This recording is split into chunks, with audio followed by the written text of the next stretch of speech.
Thanks so much for joining. Thanks for having me, Mike. Really appreciate it. Yeah, so tell me a little bit more about what you do. I know that you and I are connected in a couple different places online, but just for those who are tuning in, I think what you do is unique and it's interesting, and so and you don't see a lot of it, but there's such a need for it. I think so. So, for everyone listening, I'm a gift coach. I'm a professional gift coach. And about a year and a half ago, I started a newsletter that's called Better Gift Coach. And it's a weekly shortcut to always having great gift ideas well in advance of when you need them. So, every week, we share the story of the greatest gift that someone's ever received or given. These are real people sharing their stories within the Better Gift Coach community. And I provide guidance on how one can go about replicating those gifts. Awesome. How did that start? How did you come about it? Starts. I'm not a great gift giver. So if we rewind to 2022, the beginning of 2022, I'm like, this is an aspect of my life that I want to get better at. I guess I should say I'm not naturally a good gift giver. I have given good gifts. So after discovering a shortcut that worked for me, which is just asking other people in my life, hey, what's the best gift you've ever received or given? And then going and copying those gifts, I was like, hey, I think a lot of other people like me could benefit from this. So that's how the business and the newsletter came about. Got it. Yeah, that's awesome. And so how's it going? Where it's at? Where is it at now? It's growing. It did not have the first holiday season, so that would have been the holiday season of 2022. I was very fortunate to get placed in the New York Times, Real Simple magazine, so I had a ton of traction out of the gate. 2022, I continued to grow, but the holiday season was not like it was for the first holiday season. And then in 2024, I kind of woke up to the fact that, hey, I'm continuing to grow. I have close to 5,000 subscribers at this point, and they're really engaged. So at that point, the open rate was close to 60%. And a lot of people were replying to the emails saying that, hey, I love what you're doing. This is a great gift idea. But my eyes started to open to the fact that I haven't really figured out how to best monetize this newsletter yet. Right. So I've really taken the pedal off of subscriber growth at the moment, and I'm doubling, tripling down on how I'm going to monetize this. Not to, end up being the next Bill Gates, but more or less, if I'm going to have to pay to acquire new subscribers, I'm going to want the economics there where, the cost to acquire a subscriber is less than the lifetime value that I'm going to receive from them. And have you done any experimentation with marketing in a paid format? Like getting in the New York Times, was that like a paid placement or you just got picked up? I just got picked up. So that was all, earned media PR. Got it. And have you done any like meta ads or have you run any campaigns in the past? I Through, have, yeah. and they've been unsuccessful. And I don't think that's a reflection of the platform. I think that's a reflection of me, not really knowing what I'm doing. So I've tried to take some classes, but it's just I'm not seeing the return on investment. So I am experimenting other ways to grow the subscriber base. But at the same time, if I can't figure out how to monetize close to 5,000 subscribers, I'm a little worried that if I, have 50,000 subscribers, I'm going to be in the same situation. Yeah. Yeah. I mean, there is something to be said for like, the later that you can ask, the later that you can wait to ask for money, the better. But I find that there's a threshold of like at some point, if it's been like I've been here for so long and now you're asking, I think that can also be an equal turnoff. And I think paying for information, like we pay for our entertainment, our we used to buy our individual songs in iTunes, right? And now it's Spotify and these other platforms. But I think there's a threshold of people that are happy to pay for the information, or there's a couple of different back end opportunities. So would love to dive into like where what you've thought through so far for monetization. Have you experimented? Have you tested anything so far, or what have Yeah, you tested so far? absolutely. So what I've tested so far would be paid digital downloads. So I have a Squarespace site and I sell digital downloads, and these are gift guides that are really next level gift guides. They're much better than what someone's going to see, or much more involved than what someone's going to see by being a free subscriber in the newsletter, and certainly better and not as affiliate market riddled as you would find typically in a gift guide that you're going to stumble upon online, right? These are real people sharing real stories of gifts. And so I have been able to monetize through digital downloads. So every time I put out a new digital download, I'm charging about $13, and I might make 500 up to $1,000 from that. But I'm just continuing to have to pump those out. It's not as sustainable with these current numbers. So I either have to figure out how to market the digital downloads outside of my subscriber base, or convert more of my subscriber base, or grow my subscriber base and continue to convert the same percentage. So that's the first way that I have successfully monetized, but there's an asterisk next to successful because I don't think it's scalable at the moment with the current economics. The other way is within the last 2 months, I did test a premium subscription of the newsletter, which is about $40 a year.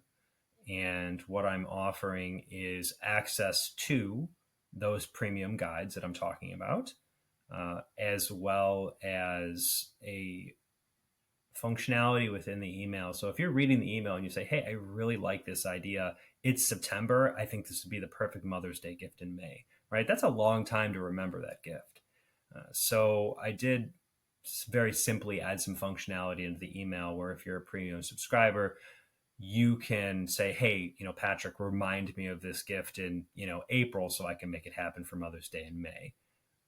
So I have offered that, and it's just, most of the subscribers are not biting. I have a handful of premium subscribers. Thankfully, I don't know any of them. So that is good validation that it's not just like my mom and her sisters. But obviously the value proposition is not hitting. And I have tried to survey and say, hey, subscribers, why are you not opting into the premium service? And there were several of them that replied like, I don't understand what you're offering. So it could also be messaging. But I see other opportunities. So those are the two ways that I've currently monetized, and I see opportunities to other avenues for monetization as well. Yeah, like one thing that I've been talking about with my team in terms of like email list growth. I mean, it's nice. So I post a couple times a week on LinkedIn. I get some followers every once in a while. I'm like, hey, there's this cool newsletter coming out. Like, make sure you go. So where I have audience in other places, I will tease the newsletter and like not put out any content beyond like this thing's coming. If you're not subscribed, you're not getting it. Mm-hmm. And I usually pick up, the numbers are not massive by any means, but like 3 to 5 subscribers anytime I do that, which again, that's not sustainable from a growth perspective. But one thing I've been talking with my team about as we've gotten into like media buying for my brand a little bit, specifically on Instagram, it's like, what is that smaller ticket purchase that just covers the cost of the ads? Right? Like if it's a, $25 product, um, can we sell one for every $25 in ads that we spend? Is that low ticket enough that we could do it? Because each one that buys it, a couple things happen. Each one that buys it goes on the list. So like, great, so I'm kind of breaking even on the ad spend. So my acquisition cost is zero.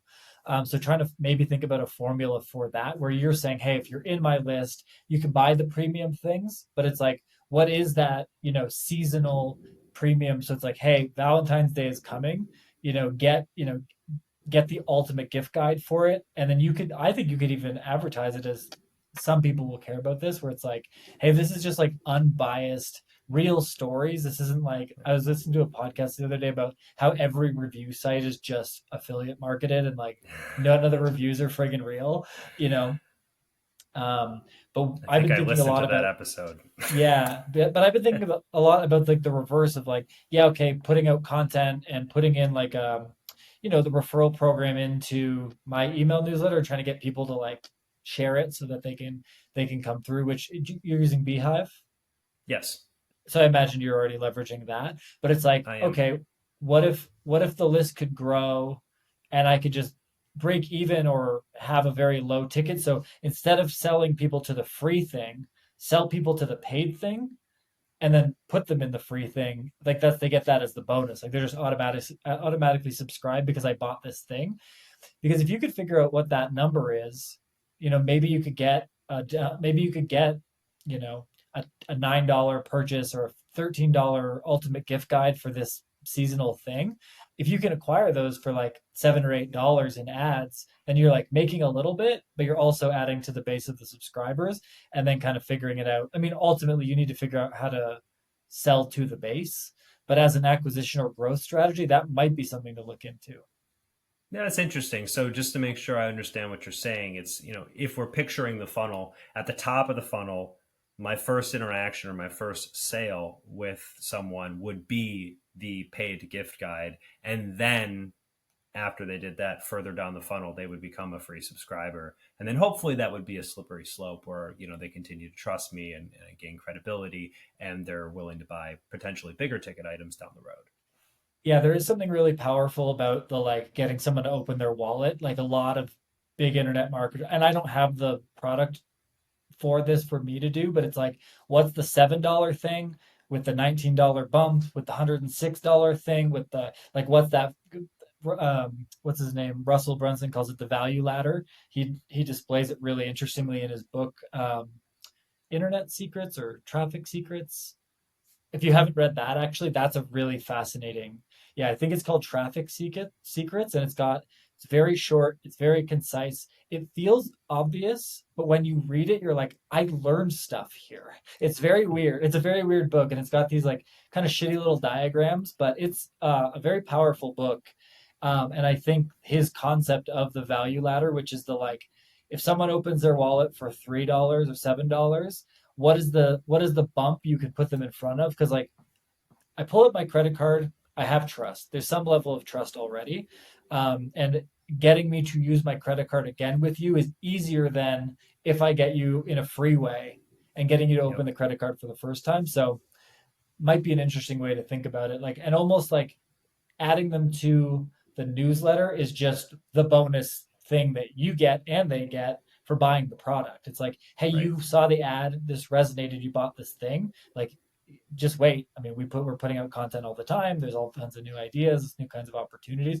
I think someone that buys that thing isn't the person who's like, oh, I don't want to subscribe to this thing, right? If I was interested in a Agreed. gift buying guide, you know, so that's something to think about. Um, and then I guess demographic wise, like as I'm thinking about, okay, that's an acquisition strategy, but like core monetization. So is there any pattern to your demographic and acquisition stuff, like It's a very clear geographically? pattern. Okay, Yeah. okay, good. It's mostly Americans or Canadians. We do have other Western countries, UK, some folks from New Zealand, but overwhelmingly they are moms and grandmothers, and that's not who I was originally intending to write the newsletter for. So that has been Right. an interesting exercise for me to change the tone of the newsletter as I came to the realization that I wasn't writing for to who I thought I was writing to. So these are moms and grandmothers who are already good or thoughtful gift givers, and this is their love language, and they want more ideas so they can continue to do what they love. These are not typically people like me who are average gift givers by nature who are looking for a shortcut to get better. Got it. And strategically, are you fine with that? Yeah, oh yeah, absolutely. I mean, I love my subscriber base. I've met friends through my subscriber base. It's just not who I thought I was originally writing to, and I still see an opportunity, although I just haven't had the opportunity to really get in front of the audience of millennial men or Gen X men in the U.S. I Right. haven't had that opportunity yet.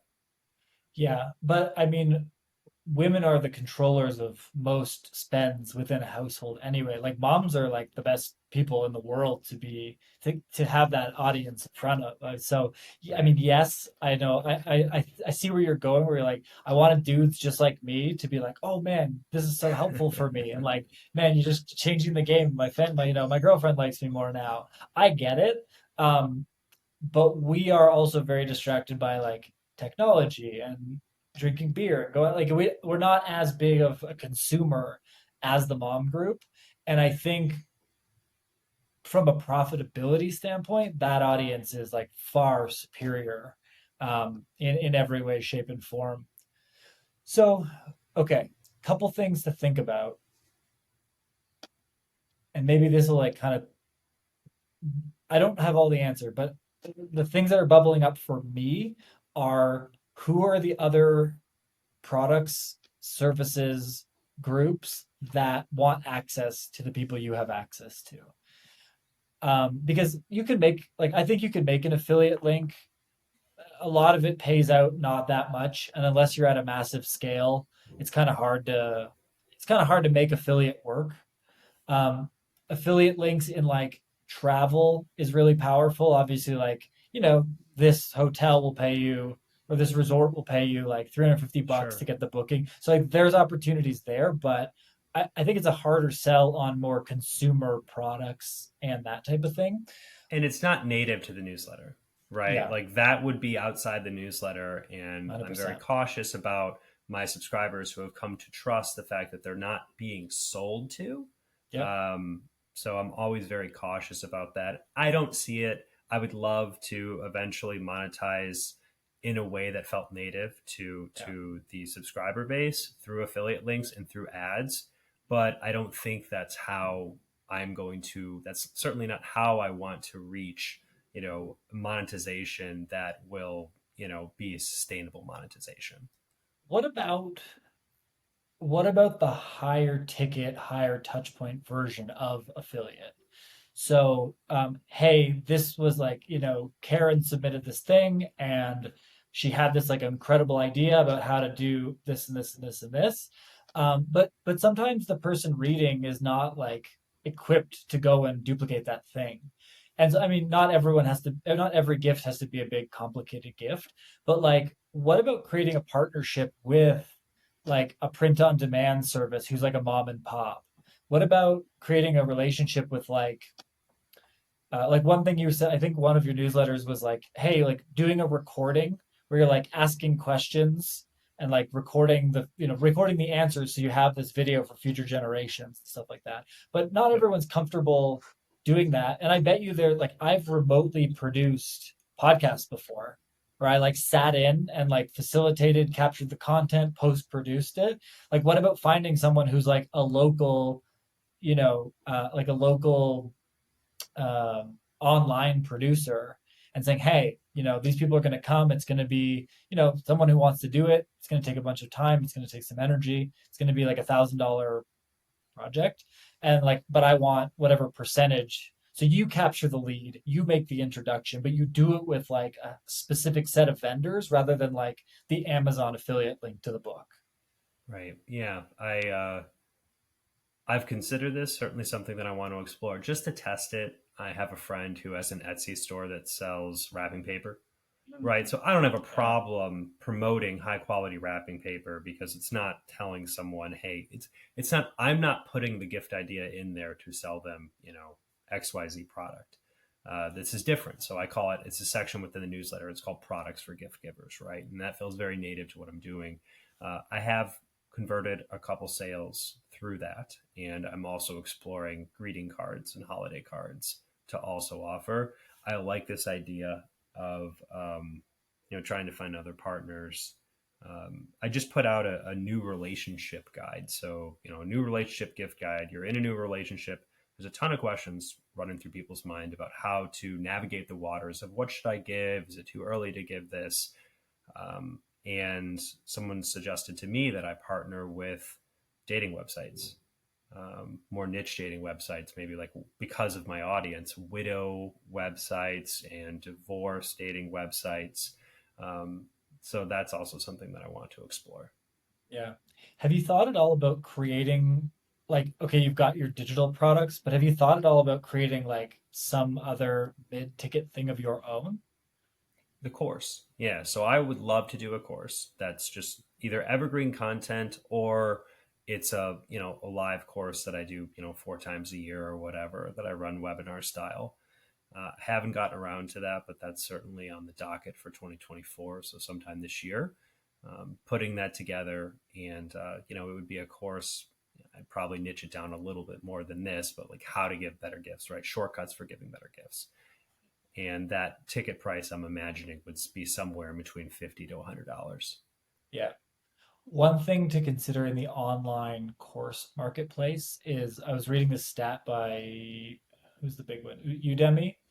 And they Mm-hmm. say of the people that purchase an online course, I think it's like under 10% of people finish courses, which is Wow. crazy. It's like, and so one thing that I thought a lot about and I studied a lot about as I was making my How to Get Booked on Podcast course, it was like, I was actually really upset that I couldn't get it under 2 hours. I really wanted it to be 90 minutes, and it was just like, there's just so much stuff. But one thing that I'm doing now, I'm recording how to build processes, like how to build processes for your company. And it is going to be a 50-minute, 50-minute course with like a chatbot assisted thing and a Notion board. So it's like, cool. There's a Notion thing where you can put all your processes into it. And then you can record the video process, download the transcript, and put it into the transcription bot. And it will write the transcript, or not, it'll write the process out based on the transcript. That chatbot took me literally 7 minutes to make. And so, what two things I would suggest for you? One is building, potentially looking into and studying building a gift giving bot, gift giving like robot.